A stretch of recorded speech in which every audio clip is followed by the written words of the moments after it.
The Terps let us down again. You are Locked On Terps, your daily podcast on the Maryland Terps. Part of the Locked On Podcast Network, your team every day. What's up, everyone? I'm Tre Moore, video content creator for 247 Sports and InsideMarylandSports.com, and host of Locked On Terps, part of the Locked On Podcast Network, your team every day. So thank you for making us part of your day. And today's episode is brought to you by FanDuel. Make every moment more. Right now, new customers get $150 in bonus bets guaranteed when you place a $5 bet. Visit FanDuel.com/lockedon to get started. The Terps disappoint against Northwestern. The Terps lose 72-69, and it was a close game throughout, and both teams went at it. I'm not going to say that Maryland didn't have all effort and had a lack of effort, and it looked like they weren't trying overall. It wasn't one of those cases. They looked like they went full tilt, and it looked like they really tried to win this game. But at the end of the day, that's not good enough. You got to be able to execute down with a minute left and in the entire game. You can't have a defensive lapse at the end of the game. All that type of stuff Maryland has to do. And this is a disappointing loss, in my opinion, because it felt winnable. This Northwestern team, I said it on the podcast previewing the game, this Northwestern team does not blow me away at all. I don't think they're like super talented. I think they have one really good player, kind of like us, honestly. I think they have one really good player, and then they have some solid pieces around him that are a lot of guys that are limited. They don't have a big presence down low. They don't have much of an offense down low. They have some good guard play. They have the Barry kid that can shoot. They have another guard that's pretty good, but I don't think they blow me away, and maybe they're more balanced than Maryland is, especially at the guard play, especially in terms of shooting and everything, but Maryland even outshot them from the three-point line. That's another reason this loss is disappointing. We shot 35% at the three-point line, while Northwestern shot in the 20s. So we outshot them finally. And if you told me we would have outshot Northwestern from the three-point line, I would have said no way we lose that game, because we know that Maryland can't shoot, and we know that's been holding us back severely. But Maryland outshot Northwestern and still lost the game, which is interesting. But this is just a disappointing loss, in my opinion. But at the same time, I kind of go back and forth because I say, what do I really expect? We beat Michigan. We beat Illinois. I thought we could use some momentum. I thought we were going to get on a roll. I thought we were doing some good things. I thought we were in a good spot. I thought Kevin Willard had figured it out. But it's the Big Ten. You don't just go and win games. You don't just go on a win streak. You don't just win every single game. You don't usually win 3 games in a row when you play Michigan and then you go to Illinois and then you're on the road again against Northwestern. You don't usually win all 3 of those games. And this Maryland team especially, I mean, I did predict us to lose. I know I did predict us to win, but I think we got to tamper my own expectations. I'm sure other people's expectations weren't as high. I'm sure some people's were, but I don't think we can have such high expectations with this team. It's not this team. This Maryland team, I talked about Northwestern not being very talented. This Maryland team, there's just not a lot outside of Jahmir Young. Not a lot at all. First of all, we're getting nothing out of our bench. Nothing at all out of our bench from the Maryland basketball team. No player scored off the bench. Jamie Kaiser had 0. He only played 9 minutes last night. He's been very up and down. Jahari Long had 0. Deshaun Harris-Smith is a starter and played 28 minutes, but he had 0 points. It's all on the starters right now, specifically Jahmir Young. And talking about Jahmir Young, I'm going to talk about him more in a second, but he drops 37 or 36, and we still lose the game. It's an amazing game for him. You got to find a way to help him out in terms of other players and everything. But overall, I think my expectations have to go down for this team. I just don't think we're in the spot to be able to think, oh, we got an upset against Illinois. Oh, we're going to go beat Northwestern on the road. Because I think the Northwestern team I think they're better than us. I don't think they're that talented. I don't think they're amazing, but I think they're just better than us right now. I think they're better than us. And then also, I got to talk about the defensive lapse at the end of the game. What was that? Jahmir Young hits the shot of his life, a three-pointer that's a shot of his life that I think when he's about to shoot it, I was like, that's game, because that's a terrible shot. That's not going in. That's not one of the shots that we want. And he bangs it. He bangs the shot, and he hits it, and we go up by 1, and we're in a good spot, and we have the defensive lapse. First of all, I don't get this. Dante Scott is on their best player, Boo Buie, and I don't understand the matchup. I don't know. Let me know if I'm like seeing it wrong. I don't get Dante Scott on their best player, their best point guard, Boo. I just don't think he could stick with him in terms of quickness and everything. And that matchup, it looked like he was going to go by him. Dante Scott just doesn't match up with Boo Buie. Like, it's just not a good matchup overall. Boo Buie is Northwestern's best player overall. He played really well against us. He was all Big Ten last year. He had 20 points. And so he got the ball with about 30-ish seconds, and we have the lead up by 1, and Dante Scott is on him after, like I just said, Jahmir Young hits this crazy 3, and for some reason Dante Scott is guarding him, and it's not like it was a switch. Like, that was the matchup. I could have put anyone in there. I would have rather have Jahmir Young on him, because Jahmir Young can stick with him in terms of quickness. I would have rather had Jordan Geronimo on him, because I think Jordan Geronimo is a better defender, but we had Dante Scott. I don't think Dante Scott's one of our better defenders. And then he blows right by him, and then Julian Reese comes up, because the big man that can't shoot, can't do anything, comes up, and he's not in position to help at all. If Julian Reese stays down low and is able to help, because he doesn't have to guard that center's not shooting that ball, then I think we have a lot better of a chance to stop Boo Buie on that drive. I think we do. I think maybe we force him to pass it. I don't know. You can't really say. He probably takes a shot anyway, but that was a missed opportunity, and that was a big letdown in the game. That was one of the worst defensive collapses on the season. Just letting him get easily to the rim, literally just easily blowing by Dante Scott. We've seen Jahmir Young blowing by guys. That's exactly what Boo Buie did. And then Jahmir Young, everyone's saying it was a bad shot. In my opinion, like, I think he should have gotten to the rim for sure, but you can't really fault Jahmir Young. He has 36 points. Like, he's trying to create offense. I'm sure they've seen just about every one of his moves in the moves book.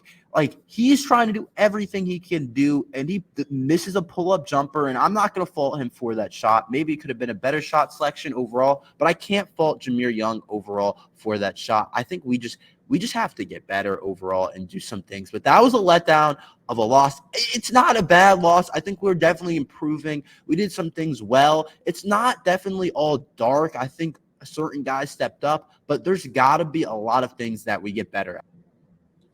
Let's talk about Jahmir Young and the performance that he is putting up. He's doing some truly amazing things. We'll talk about that after this ad from eBay Motors. Passion, drive, and patience is what brings home the winning trophy, and is also what keeps your ride or die alive. eBay Motors has everything you need to maintain your vehicle and level it up to peak performance. From superchargers, roof racks, LED headlights, and more. Whether you're into speed, power, or style, eBay Motors has got you covered. With over 122 million parts for your number one ride or die. You'll always find exactly what you're looking for. And with eBay Guaranteed Fit, your part is guaranteed to fit your ride every time, or your money back. Because with eBay Motors, you're bringing rubber, not cash. With all the parts you need at the prices you want, it's easy to turn the car into the MVP and bring home that win. Keep your ride or die alive at ebaymotors.com. Eligible items only. Exclusions apply. eBay Guaranteed Fit. Available to U.S. customers. I don't think we realize what Jahmir Young is doing. He is putting up a historic Maryland season. And my point isn't as much of how good of a season Jahmir Young is having, but it's that Maryland basketball right now is at nothing. We are nothing without Jahmir Young right now. Without the performances that he's putting up these historic performances. They put his graphic next to Grievous Vasquez, one of the best Maryland players of all time. A lot of people know Vasquez because of what he did in the NBA and his legacy at Maryland. One of the best Maryland players of all time, and he averaged more points while Vasquez did average more assists. But it seems like Jahmir Young's point total is going to continue to climb. It seems like every road game he's dropping at least 30. He's doing things that you're not supposed to be doing in college basketball. He drops 36, and we still lose. We are nothing without Jahmir Young. If he sits out against a Big Ten opponent, we lose. We lose. There's no other way to say it. There's no other way around it. You can't wiggle around it any other way. There's nothing else to say about it. We lose the game if Jahmir Young is out. We have no shot of beating anyone in the Big Ten while Jahmir Young is out. We did play a game without him, but that was against a terrible team, and he was sick and everything, and that was against a horrible team where there was no way we could lose that type of game. But if Jahmir Young is out, we are not winning the game overall. We are so dependent on this guy for scoring, for points, for everything. At the end of the game, it's all Jahmir Young. All Jahmir Young. It's nobody else. And I don't mean like the last minute. I mean the last 5, 6, 7 minutes. The ball is in his hand every single possession. Every single time, it's him getting a shot. And the crazy thing about it is nobody has been able to stop him. He's been able to continuously find his spots, get to the rim. And we didn't see this Jahmir Young last year. Jahmir Young was solid, good last year. He had up and downs last year. There were some games where it was he is good, obviously. He's a starting point guard. He's one of our better players for sure, along with Julian Reese, our two best players for sure. But he was not doing this. So his improvement from last year to this year is pretty big time. And the thing is that we're not winning as many games because the supporting cast around him. But we're just nothing without him. Overall, I do want to say Jordan Geronimo played very well. Jordan Geronimo is second on our team in scoring last night with 12 points, 7 rebounds, some blocks. Jordan Geronimo did a very good job overall. But there's still so many guys on this team that just can't seem to step up, can't seem to help out, can't seem to be able to help him out, to take pressure off of him. And I've said it for a while now.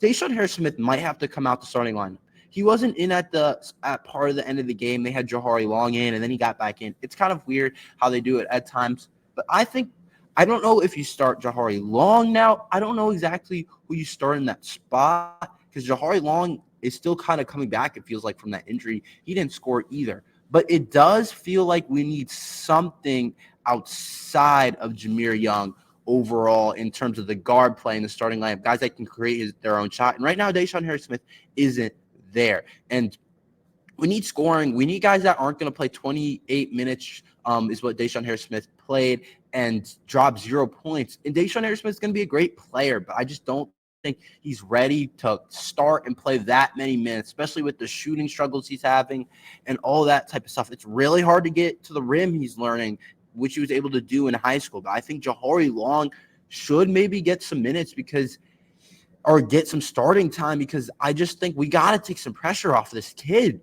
Jahmir Young is outscoring their best player by 17 points. Boo Booey had 20. If I would have said he outscored Boo Booey by 17, I would have said we won. But he's dropping 37, and we're not even winning games. It just shows that we're absolutely nothing without this guy. And I'm proud of what he's doing because he's putting on a great performance, and he's never disappointing. That 3-point shot he made at the end of the game, are you serious to take us up by 1? And then we let him down after he's putting up a great Big Ten performance and could potentially get Big Ten Player of the Week again, and we let him down because we have Dante Scott on their quickest guy, on their best guy who's able to just drive right by him, and Julian Reese isn't in help position.